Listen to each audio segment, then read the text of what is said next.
အသည့်တတိဘဝရဲ့ခွန်အားလက်ရှိစက္ကန့်လေးမှာအေးချမ်းစွာချင်တန်ခြင်းနေ့စဉ်ဘဝမှာအလုပ်တွေတာဝန်တွေမနှက်ဖြန်အတွက်စိုးရိမ်မှုတွေနဲ့အတိတ်ကနာကျင်မှုတွေကြားပင်ပန်းနွမ်းနယ်တက်ကြပါတယ်ဒါပေမဲ့တရားသည့်အမြင်ရကြည့်မယ်ဆိုရင်ဘဝဆိုတာလက်ရှိပြစ္ဆုတ်ပံစက္ကန့်လေးတစ်ခုတည်းမှာပဲအသက်ဝင်နေတာပါဆောရကတက်စရာပူပန်စရာကြုံလာတဲ့အခါဒီတရားသည့်လေးကိုနှလုံးသွင်းကြည့်ပါအရာရာဟာအနိစ္စမမြဲခြင်းပြောင်းလဲခြင်းသဘောတွေပဲအတင်းဆွဲထားလို့မရတယ်လို့အမြဲတမ်းလဲတည်ရှိမနေပါဘူးဒီနေ့ကြုံရတဲ့ဒုက္ခဝေဒနာအခက်ခဲဆိုတာလဲခဏတာရောက်လာပြီးပြန်ထွက်သွားမဲ့ဧည့်သည်တတ်ပါပဲဒီတိုင်းလဲ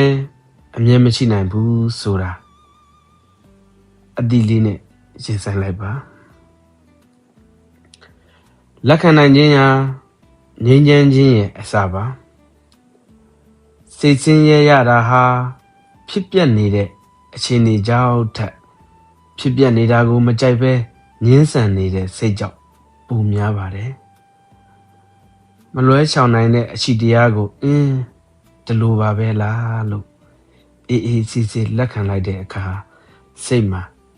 ချက်ချင်းဆိုသလိုအနာရသွားပါတယ်စိတ်ကိုစောင့်ကြည့်ပါရောမသွားပါစေနဲ့မောပန်းတဲ့အခါစိတ်ထဲမှာဒေါသအာရုံမှုတွေပေါ်လာတတ်ပါတယ်ထိုစိတ်ကိုစိတ်ဆိုးမနေပါနဲ့အလိုမကျမဖြစ်ပါနဲ့ငါစိတ်ထဲမှာမောပန်းမှုလေးရောက်နေပါလားလို့အတိတရားလေးနဲ့စောင့်ကြည့်ပေးလိုက်ပါ